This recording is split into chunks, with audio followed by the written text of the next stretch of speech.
America, the land of flags, flowers, and also of fierce elections, has long been regarded as the symbol of a global democracy.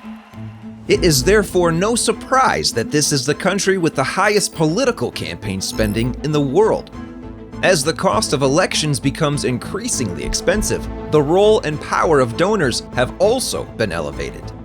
And it is precisely the environment that allows the tycoons, those who hold vast fortunes, to gradually infiltrate and exert influence over politics. But how exactly are they doing it?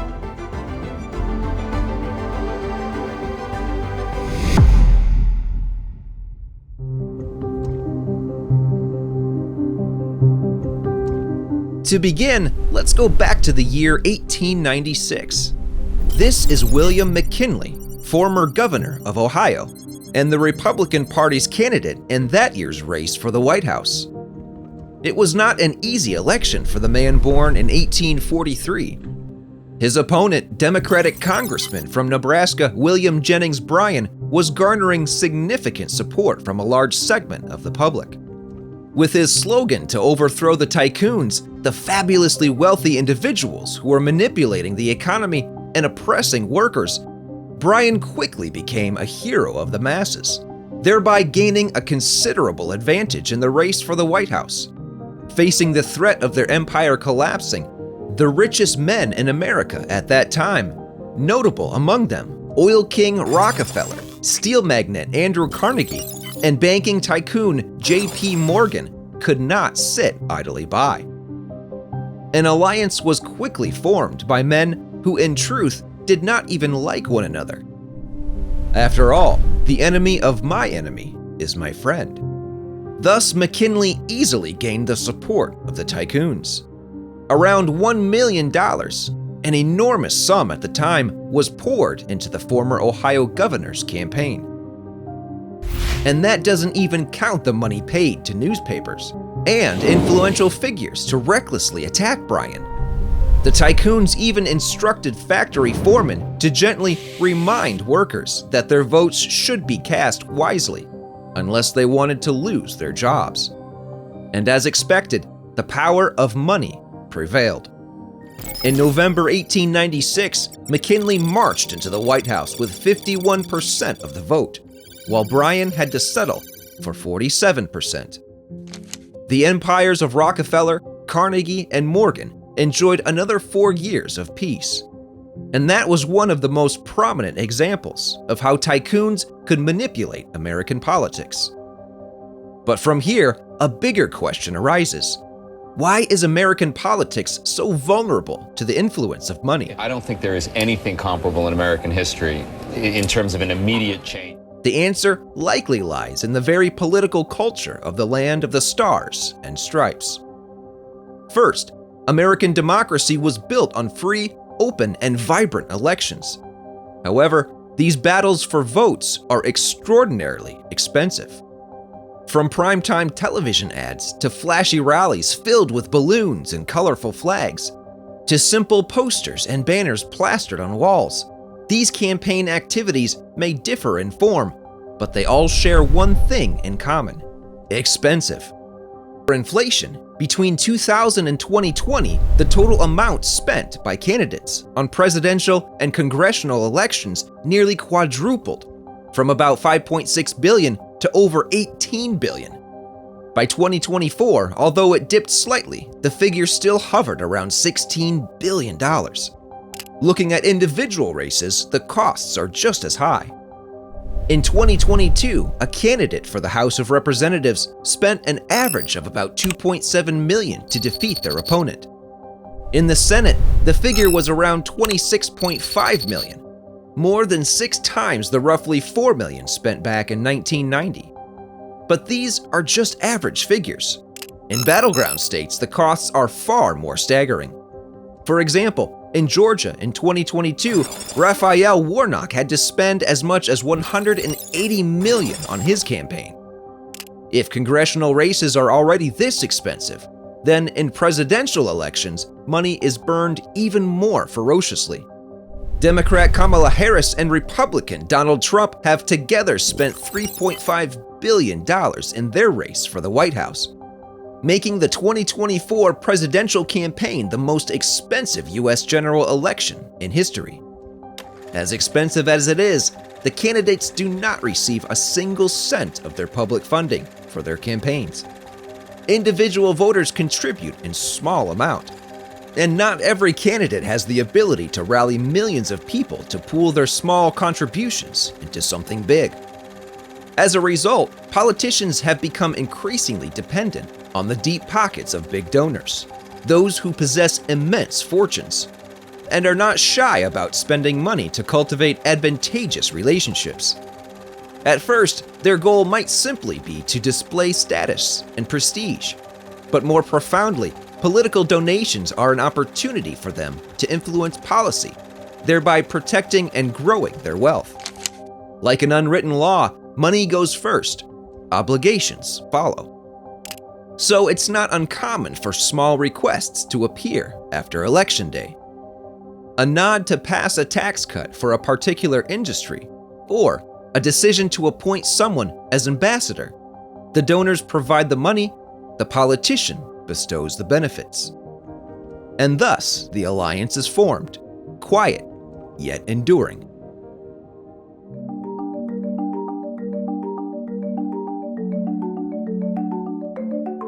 Now the question arises, if tycoons can wield such extensive influence over American politics, how exactly have they done it? Let's start with one of the most common and effective tools: political action committees, or PACs.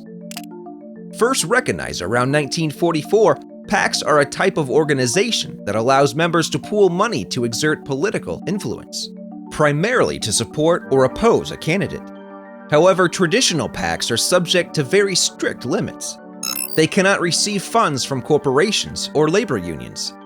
They can only contribute no more than $5,000 to a candidate and $15,000 to a political party per election cycle. They cannot transfer more than $5,000 per year to another PAC. And each individual can contribute no more than $5,000 per year to a PAC. But everything changed in 2010. When U.S. federal court's ruling allowed corporations and labor unions to freely fund political activities. From that moment, a new institution was born, the Super PAC. Unlike the traditional model, this new institution can accept unlimited funds from individuals and organizations across the U.S. In addition, Super PACs can also spend freely to support or oppose one or more candidates. The only condition for these Super PACs is that they cannot give money directly to the candidate's campaign or receive foreign contributions.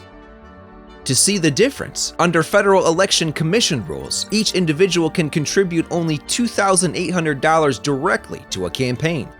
Meanwhile, a Super PAC can spend hundreds of millions of dollars indirectly backing a candidate without breaking any laws. This removal of financial barriers has sparked much criticism that the American electoral system has unleashed money to dominate politics. As of March 19, 2025, 2,502 groups organized as Super PACs have reported total receipts of $5,096,825,517 and total independent expenditures of $2,688,997,939 in the 2023-2024 cycle. A prime example of Super PAC influence was billionaire Elon Musk's support for Donald Trump in the 2024 presidential election. At the time, the Super PAC America PAC, backed by the Tesla owner, spent as much as $250 million, which meant nearly $50 million burned every month over 5 consecutive months, focused on battleground states, all to put the New York-born real estate tycoon back in the White House. Beyond pouring money into Super PACs, the tycoons also wield another weapon, just as effective in amplifying their political influence: lobbying. In the US, lobbying is not considered shady. It is even legalized on the grounds that any organization or individual has the right to petition the government and Congress. However, under the hands of wealthy tycoons, this activity has been elevated to an art form, where money, connections, and promises intertwine to shape policy to their liking. A classic example is Charles and David Koch, the brothers behind the famed Koch Industries empire. For years, they built a massive lobbying network aimed at opposing climate change, regulations, and corporate taxes. In 2012 alone, the Koch brothers spent over $400 million on lobbying, funding candidates, and maintaining influence in Congress. The American pharmaceutical industry is also notorious for its powerful lobbying operations. In 2020, Pfizer alone spent nearly $11 million lobbying the government to block drug price control policies. The influence of PharmaCorps on policies has become so striking that many quip, when you pay for a congressman's lunch, it's okay for the prescription to cost a bit more. Thanks to such campaigns, tycoons sometimes don't even care about election outcomes, because with the ability to influence policy through lobbying, they can ensure that no matter the result, their wealth is never diminished. Finally, the wealthy can also shape American policies through controlling the media and steering public opinion. Under their deep pockets, newspapers, television, and even venerable think tanks can become loudspeakers for their favored point of view. In 2013, Jeff Bezos stunned many when he spent $250 million to buy the Washington Post, even though the world's richest man had no prior ties to the media industry. The reason for this puzzling decision became clearer in October 2024 as the US presidential election entered its heated phase. At that time, the Washington Post, one of the most influential papers in American politics, was preparing to endorse Vice President Kamala Harris, continuing a long tradition. Since 1976, the Post had consistently endorsed Democratic presidential candidates, with just one exception in 1988. But this nearly half-century tradition was broken under pressure from Jeff Bezos, the paper's owner. Despite pushback from the newsroom, this incident demonstrated the cunning of the world's richest man. He knew that Donald Trump had vowed to punish political enemies if reelected. During Trump's first term, Amazon had already lost a $10 billion Pentagon contract, partially due to the president's personal animosity. At a time when Amazon and Bezos' space company, Blue Origin, were pushing lucrative government contracts, Bezos was not about to make the same mistake and risk becoming a thorn in Trump's side again. Thus, requesting the Washington Post to refrain from endorsing Harris was a shrewd move, a subtle concession for the next president to notice. And of course, the Amazon boss was not alone. Billionaires using the media to meddle in policies is nothing new. One prominent example is Rupert Murdoch's Fox News, which has openly and forcefully supported Republican candidates for years. Here, supporting or attacking a politician is no longer simply the choice of journalists. It reflects the will of the billionaires behind the media conglomerates.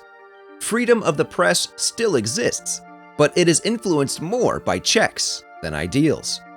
Political action committees, lobbying, media control. These are just three examples of how America's tycoons have turned political interference into an art form. They don't just spend to influence election outcomes, they shape the rules of the game, and even how the game is narrated. And the majority of citizens, who still believe their vote and voice carry real weight, often fail to realize that the script of this play was written long ago by billionaires. The next great chapter in the most extraordinary. In reality, the influence of tycoons on American politics has always been a contentious topic, bringing undeniable positive contributions while also leaving behind equally undeniable negative consequences. On the positive side, it must first be acknowledged that tycoons play an essential role in fueling election campaigns.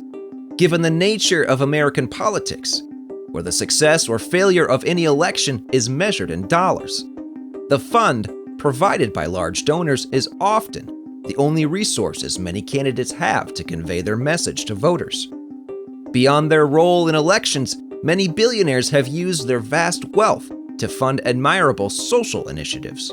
One notable example is Bill Gates, who has spent billions of dollars on healthcare projects, helping eradicate polio, improving the U.S. education system, and more recently, supporting COVID-19 vaccine research.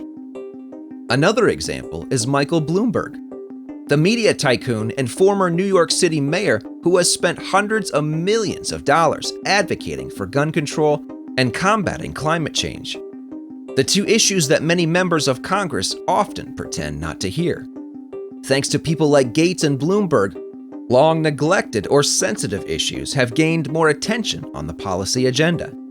However, the negative impacts that tycoons bring to American politics are no less significant. When political power is dominated by money, the ideal of equality and democracy quickly becomes a joke.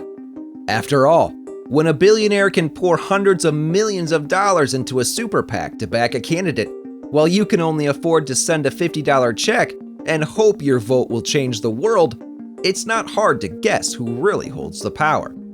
Moreover, the influence of tycoons easily distorts government policy, making it serve narrow interest groups. In the US, it's not hard to see massive corporate tax cuts or loosened environmental regulations being passed swiftly, while social welfare programs remain indefinitely on hold due to a claimed lack of budget. This contributes to growing economic and social inequality. When economic power is converted into political power, and politics, in turn, favors economic interests, the vicious cycle is created, making the rich richer while the poor continue to struggle to make ends meet. Another consequence, though harder to quantify but equally dangerous, is the erosion of public trust in the democratic system. When voters see clearly that policies are written to please those who can sign seven-figure checks, their faith in the fairness of the system gradually disintegrates. The concept of democracy for sale is no longer just a metaphor. It has become a tangible reality for many. That said, the influence of tycoons on American politics is truly a double-edged sword. They provide resources, ideas, and energy to improve society, but at the same time distort the rules of the game, threaten fairness, and undermine public trust. To be fair, no one can deny the enormous contributions of tycoons in building and developing the United States. However, behind that dazzling facade, their influence on the politics of the land of the free has become increasingly difficult to control. And when power becomes too concentrated in the hands of a small, wealthy elite, the negative consequences for democracy and social justice may only be a matter of time.